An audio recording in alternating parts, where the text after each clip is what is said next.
All right, we are in Judges chapter 14. If you want to open your Bibles there on your tablet or whatever, we'll start by just a general map. We're talking about Samson, and this is the general area. It's a little small. I know you can't see all the things, but Timnah is right there on that red line. Lehi is where Samson killed the Philistines with the jawbone of a donkey. Gaza, down in the lower left-hand corner, is where he ended up being taken toward the end of his life.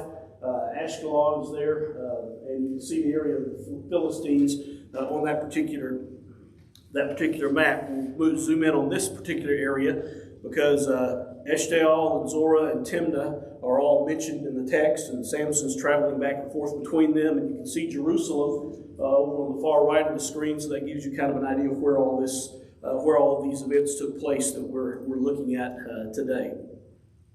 Now Samson went down to Timnah and saw a woman in Timnah of the daughters of the Philistines. So he went up and told his father and mother, saying, I have seen a woman in Timnah of the daughter of the Philistines. Now therefore get her for me as a wife. His father and mother said to him, Is there no woman among the daughters of your brethren or among all of my people that you must go and get a wife from the uncircumcised Philistines? And Samson said to his father, Get her for me, for she pleases me well. As we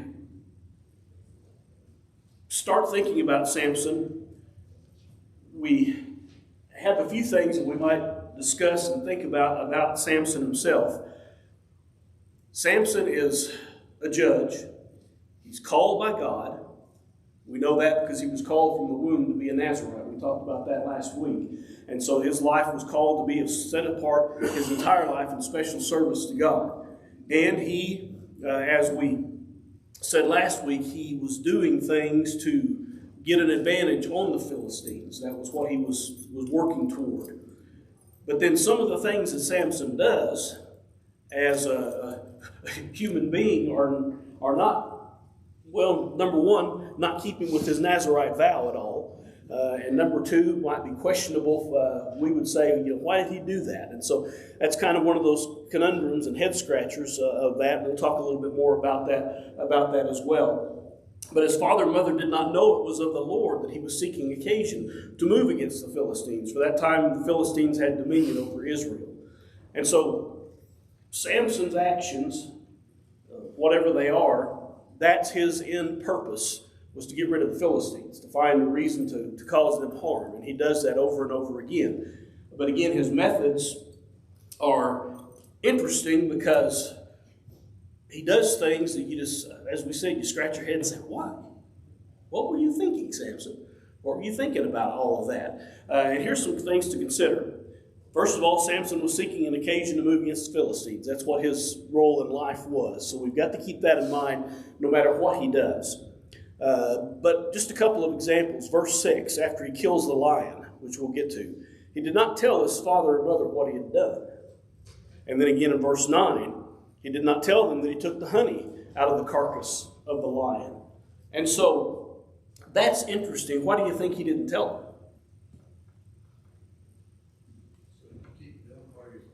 Okay, so he can keep doing what he was planning to do. Well, we'll talk a little bit more about that.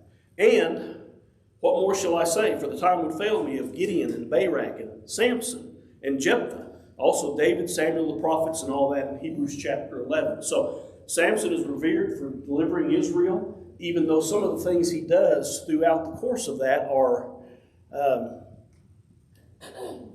don't know what the right word is, questionable from a moral standpoint, questionable from a standpoint of the Old Testament law. But his job was to get rid of the Philistines, which he does that. And so it's kind of one of those head scratchers. You think, well, Samson probably wasn't the most upright character, but he had some character flaws. But God was still able to use him to achieve his end in spite of those things that he might have done in his life and that he probably shouldn't have done in his life. Go ahead, Rick. I listened to this before I fell asleep last night, and just like you described, I was impressed by the violence of his life. I don't remember his admonishment to be, vanquish the Philistines, but that's what he does. Mm-hmm. So you kind of think that Christ said, I didn't come to bring peace but a sword. Mm-hmm. So he's going to come back and he's going to kick some butt. Mm-hmm. Sure. And if you read also, Samson had the Spirit of the Lord come upon him many times. Mm-hmm. And then he did many things that you and I would be put in jail or killed doing. The end of the story is his 2 eyes were worth thousands of Philistine lives. Mm-hmm. Weigh that on your American justice scale. Right. And what you're saying is probably very true about how God was using him to vanquish evil. Yeah, it's a conundrum in a sense, because you take away all the part where it says he was getting rid of the Philistines and he was seeking an occasion, and that's why God put him in that position. And just look at his life. Again, the things he did were just awful. But there was an end result for that. And again, under the old law, different world in which we live in, and so we've got to keep that in mind. It's just, as you read through this, if you're like me or like Ricky, you read through it and you think, some of this just doesn't sit well. And I guess we're just going to have to deal with that, because we're told what he did, and God blessed him, and he's mentioned here as a hero in Hebrews chapter 11. And so we've got to keep all that in mind as we think about this particular individual. So Samson went down to Timnah with his father and mother and came to the vineyards of Timnah. Now to his surprise, a young lion came roaring against him, and the Spirit of the Lord came mightily upon him, and he tore the lion apart as one would have torn apart a young goat, though he had nothing in his hand. But he did not tell his father or his mother what he had done. So, you picture this scene. It sounds like something coming straight out of a movie, doesn't it? But that's what he did. He had the strength, and he killed the lion. Based on what we talked about last week in his Nazirite vow, what's the first red flag you see about this? He's not to be around the death. We went back to Numbers, read all that about the Nazirite vow, and it was even strict enough to say, if you're walking along with somebody and he drops dead, it ruins your Nazirite vow. You're polluted as a result of that. You have to shave your head and start all over if you want to do that again. So that's how strict it was. He, on the other hand, killed the lion, which it's either that or be eaten. So what do you do in that circumstance? But notice it says that the Spirit of the Lord came mightily upon him. And so God was involved in this. God was helping him through all this. Go ahead, Rick. When he wasn't allowed to be about death, I was just thinking that was human death. I wasn't thinking that might have, to me there seems to be a distinction. Yeah, I think under the old law, if you're around death, no matter whether it's human or otherwise, you were unclean for a period of time. Not like the Nazirite vow, however. Yeah. All right, John. I don't know about all details and stuff, but it reminds me of how the Israelites of Jesus' day came against him for doing work on the Sabbath. Mm-hmm. Yeah. Kind of a parallel. Yeah, it is. It's something that wasn't accepted at the time, and because they had made up all these rules about the Sabbath day and what you could and couldn't do, and they were seeking to get at Jesus, and so they used that against him when he hadn't really done anything wrong as far as the law was concerned. Robin? As a medical writer, I didn't understand that part too, but does the law against being around dead bodies, isn't that just for human bodies, because they sacrifice animals all the time? Yeah, the priest did. So you've got that. The dead bodies, they kill the animals and we're around those. So it's dead animal bodies too, not just the animals? I tend to think so, because the reason it's mentioned here, he kills the lion, which we get, but then he goes back and takes the honey out of it. Right. And so I'm thinking that's pointing out his violation of that Nazirite vow, my opinion anyway. All right. Sounds better than the Bible, just like, yeah. I had no idea. Yeah. All right. Well, you got to remember too, we talked about his vow is that Nazarite, that's not just every Right. Jew, any, Right. day Jew or whatever, that's a different thing. Yeah, different circumstance. And for the average Jew, if they're around a dead body, they had 2 or 3 days to purify themselves, and then it was over and done with. For the Nazarites, again, you had to start over with that vow if you did that, which Samson never seems to actually do that. Rick? Do you think to preserve our own lives, we're allowed to kill someone as a Christian who might be threatening our life? I think so. So Samson was in that situation. Yeah, he was saving his life. You can't fault him for that in that circumstance. Jesus said, if you know someone's going to break into your house, you're going to be there to stop him. And so we understand that, and sometimes there are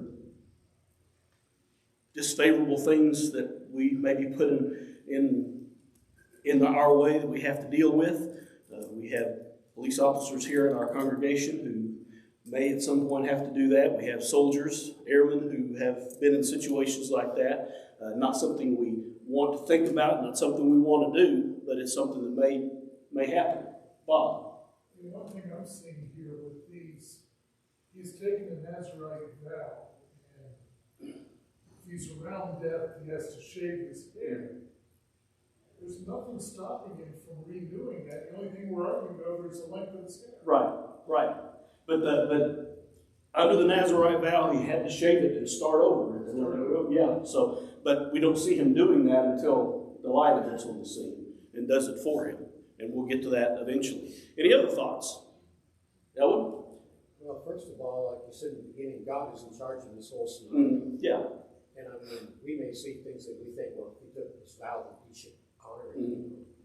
But he himself is doing what God wants him to do, however it is. If God has a lion come running at me, I can't kill it barehanded unless he gives me the power. But if I have a gun, I'll sure try. But the whole point is here is there's a situation being controlled by God, like Job. Job never knew what happened. He never knew about the bed. Same with Samson. But he's, as you said in the New Testament, he's a hero. So everything that he did was okay in the sight of the Lord. So therefore, it's got to be okay on our sight. Okay. All right. Marcia, you had a comment. Well, earlier I think you said something about why he didn't tell his parents.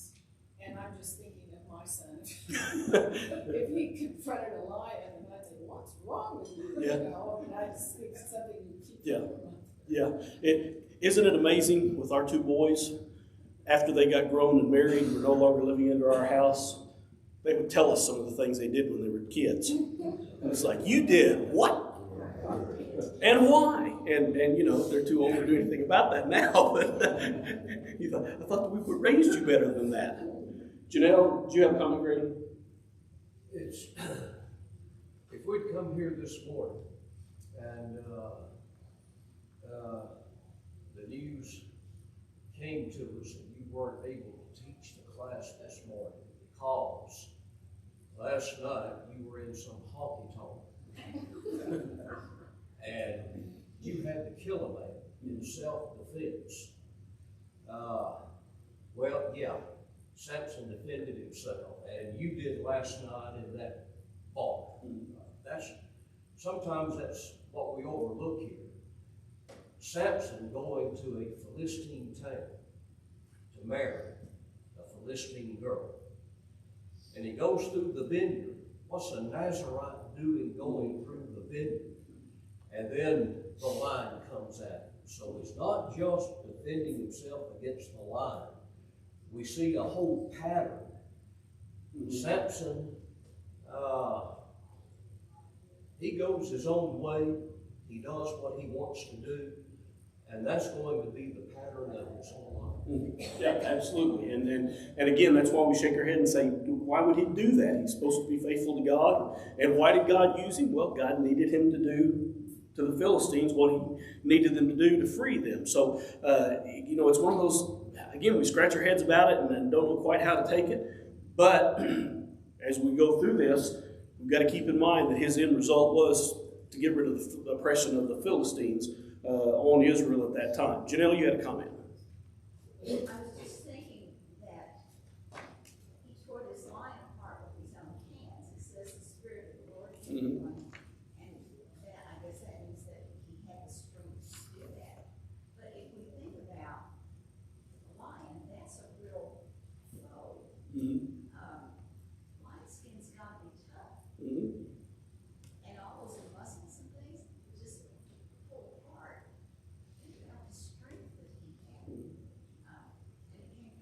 Yeah, absolutely. Just to tear it apart limb from limb, literally, that's quite a thing. I don't think any of us could do that in any way, shape, form, or fashion. It's just the strength came on him. It was God giving him the strength to be able to do that. And again, you got to keep that part of that. God's involved in that as well. John and then Flo. I was going to say too, as we go, what we're thinking, and the choices that he's making and everything. There's also the dynamic that his parents chose for him to be a Nazarite. Yeah, it may not have been really what he wanted okay. to do, and so maybe we see that going on. And that's a good point. He was told he was going to be a Nazarite from birth. He didn't have any choice in the matter. And being a young male, he may have decided, I don't particularly appreciate that fact. And that may play into his mindset as we see him do these things. Flo? I think we established that his character was questionable. Yeah. Later on, he goes to a prostitute. And you wonder, God was still using him. Yes. I always think about that. God does people, even the character of Samson. Yeah. And I think that's the takeaway that we're going to get from this story. Okay, God can use anybody. He used the Assyrians. He used the Babylonians. He used the Assyrians were nasty people, but he used them for his purpose. And if he can use them, he can use me too. Because I don't think I'm quite as bad as Samson. But then we all sin, fall short of the glory of God, so we're all kind of on a level playing field anyway. But God can use us in spite of our flaws and our shortcomings and the things, not that we can justify those and say, well, Samson got away with it, so can I. Well, I don't think that's the lesson we want to try to take away from this in any way, shape, form, or fashion. But at the same time, we look at people that God uses, and sometimes we're judgmental about them because they don't quite fit the bill, so to speak. Well, he's got this flaw, got this flaw, got this flaw, got this flaw. Yeah, okay, got that flaw, but God's still using that person. And we've got to keep that in mind. Well, the other side of the coin is, who are we to judge? Yeah, who are we to judge? We're not. That's God's job, and God will take care of that. And whatever justice or lack thereof for Samson, whatever happens with him, you know that God knew what he was doing and was doing what he considered the right thing with Samson. Ellen? Yeah, the interesting thing too is the honey. He took it off the dead carcass. Mm-hmm. And I can see why he didn't tell his mom and dad to kill the lion. That's where he got the honey, because he took something out of something that was dead, that was good, and he gave it to his parents. So, I mean, you look at that right there. I mean, Samson, his mind's thinking, oh, I shouldn't give him something out of this dead carcass because it's contaminated or whatever the case may be. But still, they took it in. Yeah, absolutely.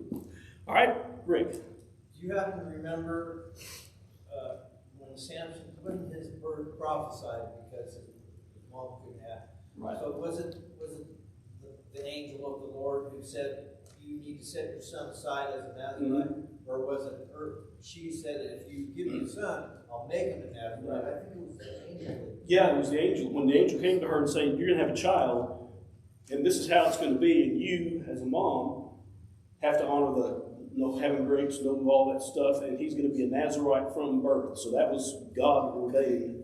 And then the power of the Lord throughout his life is obviously working through approval of his tactics, because even to the last minute, blind, tied to a column, he asks for the power of the Lord and he gets it. Yeah. So again, it's one of those interesting stories where there's just two sides of it, and you kind of struggle with it because one side doesn't always seem to make sense with the other side. But again, it's in the Scripture. He's mentioned in Hebrews chapter 11, and so what he was doing had some approval by God in the end result of that. Whether or not Samson did it maybe the way he should have, or maybe that's exactly how God wanted it. And there's just no way for us to answer that question with any certainty. Janelle? I said it was a love-hate relationship. Maybe so. A love-hate relationship, yeah. So anyway, we keep that in mind as we go through all of this. He went down and talked to the woman, and she pleased Samson well. After some time, when he returned to get her, he turned aside to see the carcass of the lion. So he killed the lion, he took honey out of it, and then he went back to take another look. And behold, a swarm of bees were in the carcass of the lion. He took some of it in his hands and went along eating. And when he came to his father and mother, he gave them some, and they also ate. But he did not tell them he had taken honey out of the carcass of the lion. So his father went down to the woman, and Samson gave a feast there, for young men used to do so. And it happened, when they saw him, that they brought 30 companions to be with him. And then Samson said to them, let me pose a riddle to you. If you can correctly solve and explain it to me within the 7 days of the feast, then I will give you 30 linen garments and 30 changes of clothing. But if you cannot explain it to me, then you will get 30 linen garments and 30 changes of clothing. And they said to him, pose your riddle that we may hear it. And so he said to them, out of the eater came something to eat, and out of the strong came something sweet. And for 3 days they could not explain the riddle. Well, what's the riddle about? The lion and the honey. We know that because we read the story, so we know that. They didn't know that. Didn't know what he was trying to say. And again, he's seeking advantage against the Philistines. So that's why he's doing this according to that. But it came to pass on the 7th day, they said to Samson's wife, entice your husband that he may explain the riddle to us, or else we will burn you and your father's house with fire. Have I invited us in order to take what is ours? Is that not so? And then Samson's wife wept on him and said, you only hate me. You do not love me. You've posed a riddle to the sons of my people, but you've not explained it to me. And he said to her, look, I have not explained it to my father or my mother, so why should I explain it to you? Now she wept on him 7 days while their feast lasted. And it happened on the 7th day that he told her, because she pressed him so much, that she explained the riddle to the sons of her. Then she explained the riddle to the sons of her people. All right. Again, just the dynamic here with the Philistine wife. They couldn't figure out the riddle, so they went to her and said, why don't you get it out of him? And for 7 days, she worked on him until he finally did what?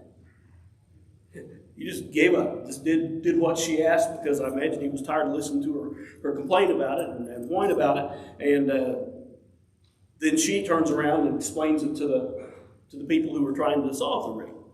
So, again, you just read through this and think, not anybody's doing really well in this story, in this narrative.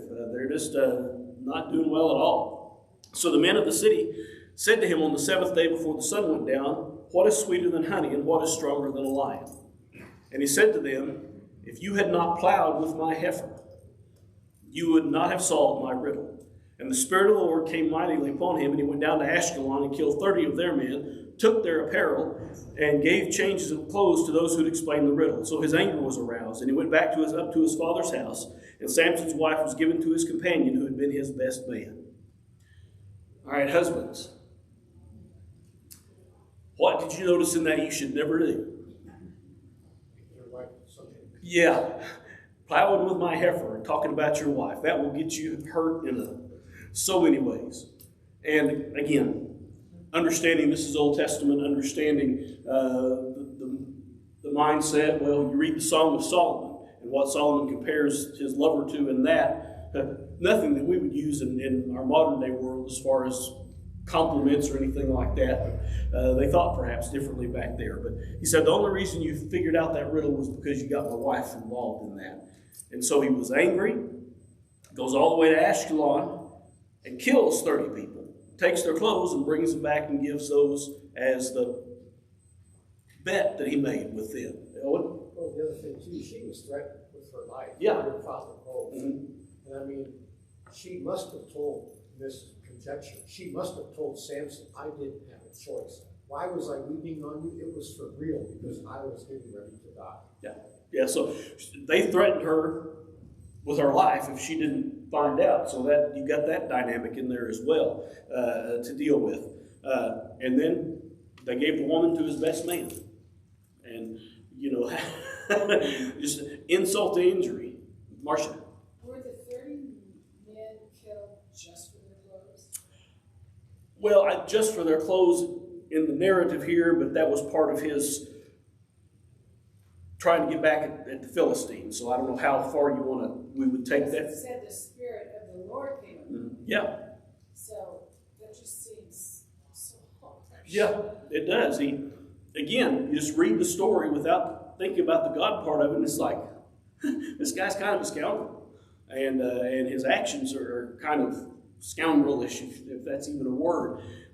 But again, God is using him to achieve an end, and that is get rid of the Philistines, and that's going to involve the death of some Philistines in order for that to happen. John? History is not my strong point at all, but I do know that in some places in the Bible we see where God has been telling people that they need to repent and change their ways and their horrible people, and he brings judgment upon them by somebody else. Mm-hmm. I have to guess this is probably some of the same.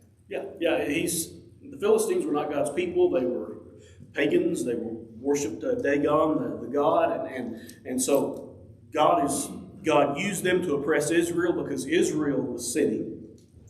And now it's time for them to be released from that. And God is using Samson, the imperfect judge, to see the end of the Philistines. So it's, again, you got to keep in mind God's involved in all of this. And for us to be too critical of that might not be wise on our part. But at the same time, as we said earlier, let's not use this story to justify, well, I can just do what I want to do. Because that doesn't track either. Bob? It may very well be that Samson was the best he had to work with. Good point. Bob says maybe Samson was the best he had to work with. Again, Israel was involved in idolatry. Maybe they were all that way at that point in time. So it's, God worked with what he had, and that may not have been saying much with what he had. All right, other thoughts, comments? Rick? Have you ever heard the expression fishing off the company gear? No, I can't say that I have. Do you have an idea of what it might mean?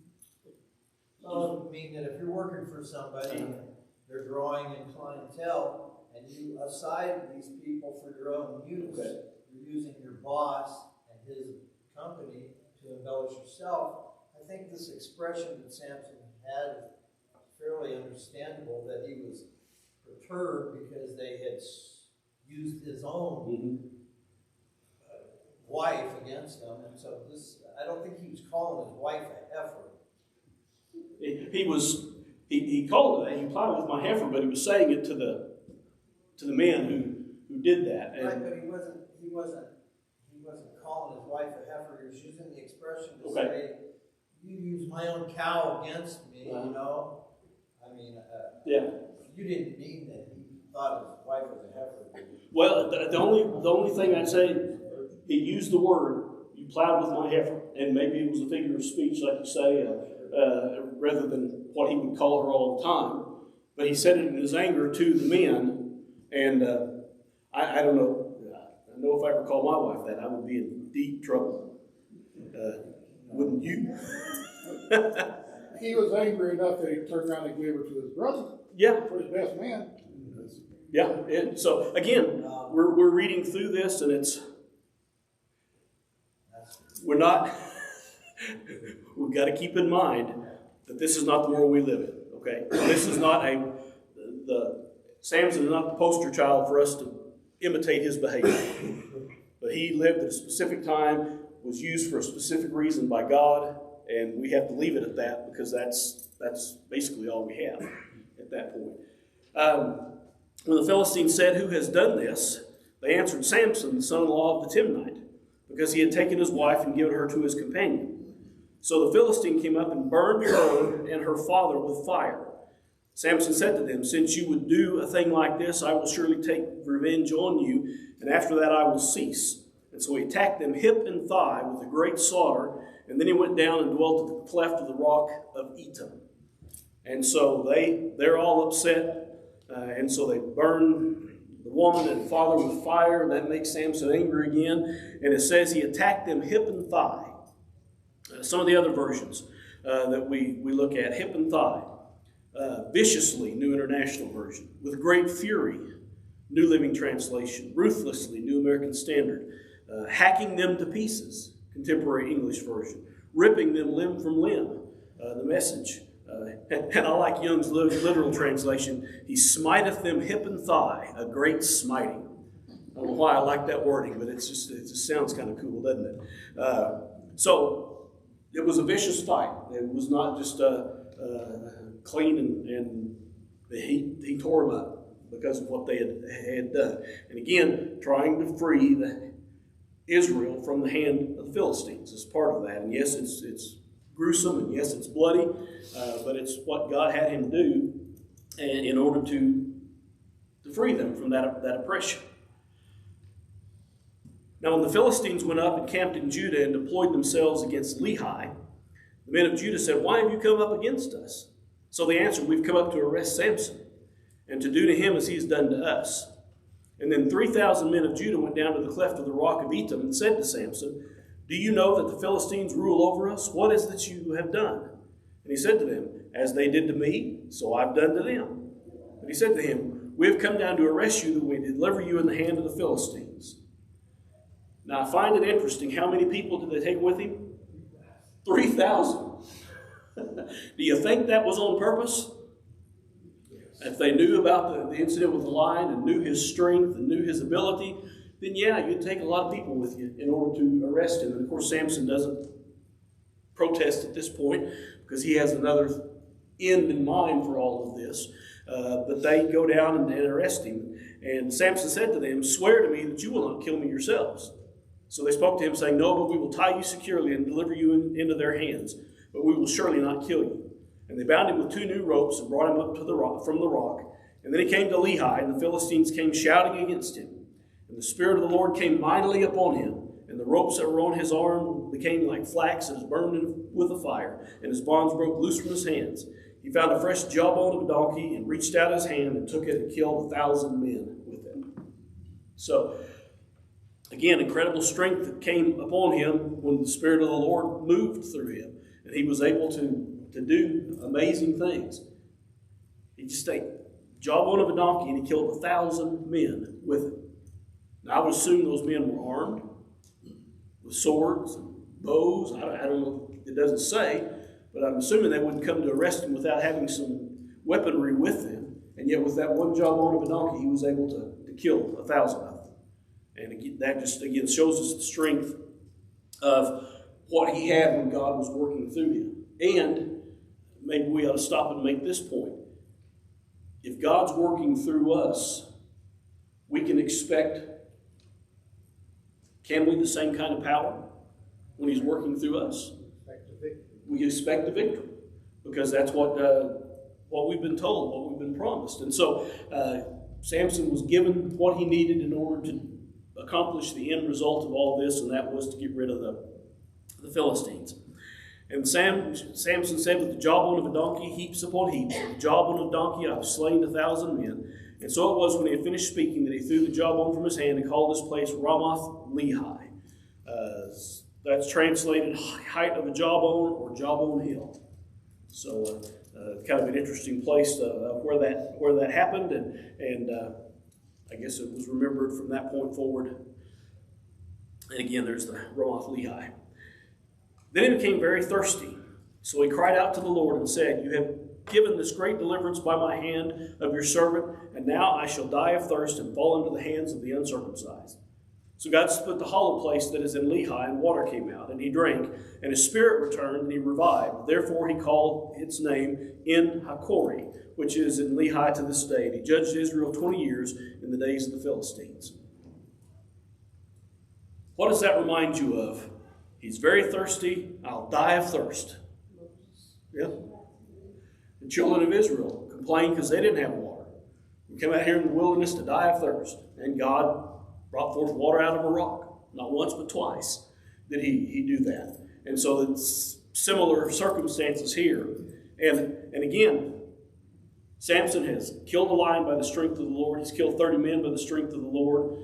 He just killed 1,000 men by the strength of the Lord. And then what's he doing? He's whining about he's thirsty.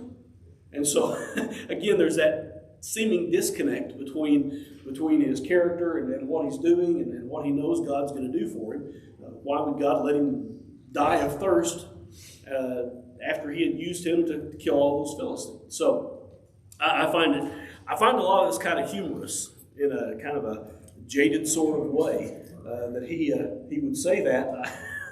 He'll die of thirst.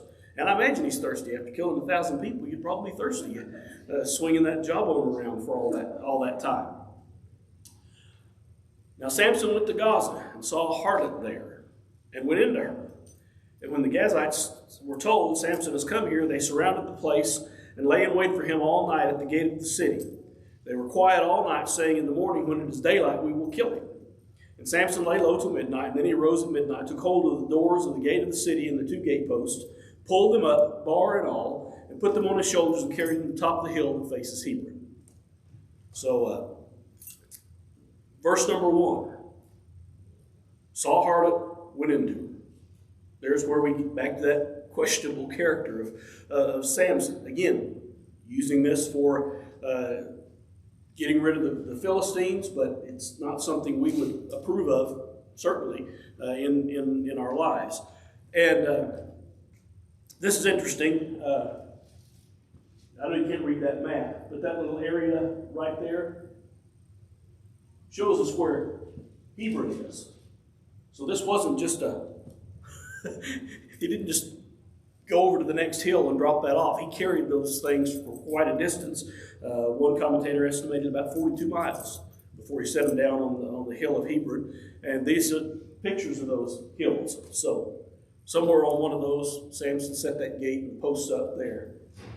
It's not only 40 miles, but it's 3,300 feet walking up a hill. In elevation, yeah. So it's an elevation gain and the gates of the city. And so, again, his strength was phenomenal. And so he carried it all the way to Hebron and stuck it up there as a show of force, a show of power. Look what I can do. And he didn't seem to have any problem with that whatsoever. All right, any questions, comments? All right, why don't we stop there? Go ahead, Bob.